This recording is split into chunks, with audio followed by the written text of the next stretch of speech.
For the sake of consistency in this video, I'll be using the term artwork throughout to refer to any sort of digital asset, whether it's an image, a video, and in theory, an NFT can really refer to anything, both physical or digital. There's timestamps below if you hover over the timeline or look in the description, so feel free to jump around if you're more curious about one of these over the others. Also, a quick disclaimer before we go further. NFTs, and more generally, all cryptocurrencies, are a very complex issue, both from a technical and also a social standpoint. This video isn't an endorsement for or against NFTs, and unfortunately, a 10-minute video is not nearly long enough time to get into all of the intricacies and complexities of them. This video is really just my attempt to demystify some of the arcana of NFTs as I understand them, so that you can hopefully have a more informed opinion about these issues for yourself. Alright. With that out of the way, let's dive in. Now, to understand the first assumption, that the artwork itself is non-fungible, it will be helpful to understand what fungibility and non-fungibility actually mean and where these terms come from. And before looking into NFTs, I actually had never heard the term before and had no idea what it meant. But for anyone coming from economics or finance, is most likely very familiar with the term. In the simplest sense, fungibility, or two things are fungible if they're capable of mutual substitution, or if you can exchange them. So fungible goods, we're all familiar with. This is something like cash or dollars. If I give you 5 $1 bills and you give me one $5 bill back, that exchange is equal for both of us. Now, if two goods that are fungible can be exchanged, what does it mean for a good to be non-fungible? Well, the most basic level, it means that goods can't be exchanged. A common example of a non-fungible good is often a collectible. Let's say I have a first edition foil Charizard Pokemon trading card. Now, since this Charizard Pokemon card is non-fungible, I can't just walk into a coffee shop and give them a Charizard in exchange for something like a coffee or a bagel. If I did want to purchase something with the value of the Charizard, I would have to first go through a market or a network or something like eBay, convert or sell the Charizard into dollars, and then use those dollars to buy the coffee or whatever else I want. So now that we hopefully have an idea of the difference between a fungible and a non-fungible good, what does it mean for a token to be fungible? Now, for NFTs, people often assume that the art itself is also non-fungible. Now, with an NFT, the only thing that is non-fungible or that's unique is the token. Now, the artwork, if it's an image, you can make as many copies of it as you want. Anyone on the internet can view it and download it, and it can be passed around and shared between friends. And the common retort is, sure, the digital file can be copied, but I'm the one who owns it. Just like as many people can take a picture of the Mona Lisa at the Louvre as they want, but the museum itself actually owns the artwork. But again, this is where the connection between something like physical art and NFTs really starts to break down. And to understand why it breaks down, let's walk through a simplified process of how creating an NFT actually works. So let's say you're an artist and you have a really awesome digital painting. So you bring that digital painting to an NFT marketplace, something like Nifty Gateway in this example. You upload your image and the marketplace mints a token. The token itself is just a unique identifier. There's only one of them. It's a sequence of numbers and letters, but it doesn't actually contain the artwork. The artwork isn't somewhere hidden in these letters and numbers. All that the token really is essentially a locator or an address. It points to wherever the actual image or the file lives. In this case, in the NFT marketplace's servers. So let's say an art collector comes along and they really like your piece. They go to the NFT market, and in exchange for some amount of payment, the collector gets this token, or rather, this sequence of numbers and letters. They don't actually get your image. That image still lives somewhere in the NFT marketplace's servers. All that the NFT, or really all that the token really does, is it says, this art collector bought this unique identifier that points to this digital image that lives somewhere in this marketplace's servers. Now, just because an individual owns a token, in the process, there's no transfer of copyright or trademark. You, as the artist, still officially have copyright. You still can determine when, where, and to whom that image is shown. For example, just because someone bought an NFT doesn't mean they bought the rights to use your image or your likeness in something like an advertisement. Second, there's actually no transfer of the asset itself. Again, that image or artwork still lives somewhere on the internet, whether that's in the NFT marketplace's servers or wherever else the token points to. The collector doesn't actually get something like a special file that's cryptographically signed. And the third kind of weird, subtle thing is that to actually mint an NFT of some artwork, you don't have to be the original artist. Now, if someone makes an NFT of some other artist's artwork, chances are that if it becomes widely known, that token itself itself won't be worth much since it's not a token that the actual artist created. So while NFTs are supposed to limit things like forgeries for digital assets, there's still kind of this meta problem of how do you know and how do you verify the person who actually created the NFT in the first place was the original artist or had consent from the original artist. And with this third point, I imagine there's going to be a lot of messiness, both legal messiness, but also messiness of provenance, or rather, what's the lineage of where this digital artwork came from. And while there are solutions to a lot of these things, I just want to make it clear that NFTs themselves don't have any safeguards built into them. And now for our final misconception, that the art or the digital asset is what actually contains the value. Going back to our collector, let's say he pays $1 million for the NFT of some artwork, and again, the NFT itself actually just is something like a URL that points to the actual image or file or digital asset. In this case, let's say it's inside NFTs Are Us. So the value of this $1 million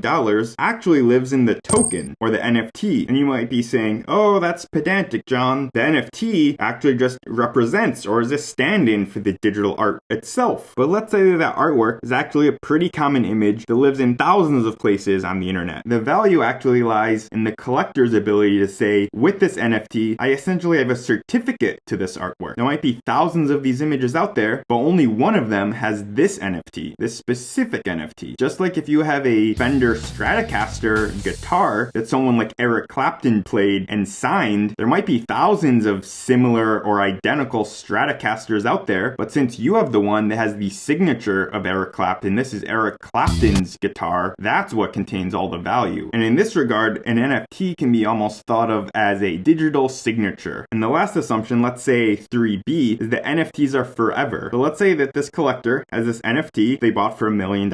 You would hope that sometime in the future, maybe 10, 50, 100, 150 years, that NFT will still hold the same value and still point to that same digital artwork. But if NFTs Are Us suddenly goes bust, or some other NFT marketplace or startup that issued you your NFT goes bust, while the actual artwork or image might still exist somewhere, the fact that an NFT points to a specific location, now that NFT, or that identifier that you bought for $1 million, points essentially to nothing. And again, this is wrapped up in the fact that an NFT is really just a location identifier, or something like a glorified URL. And again, there are ways to get around this. Say if you store the actual digital asset on something like a peer-to-peer network or content addressed storage, like IPFS, your token in theory will point to something that is much more resilient to individual companies or servers going down. But again, this isn't actually encoded in the NFT specification.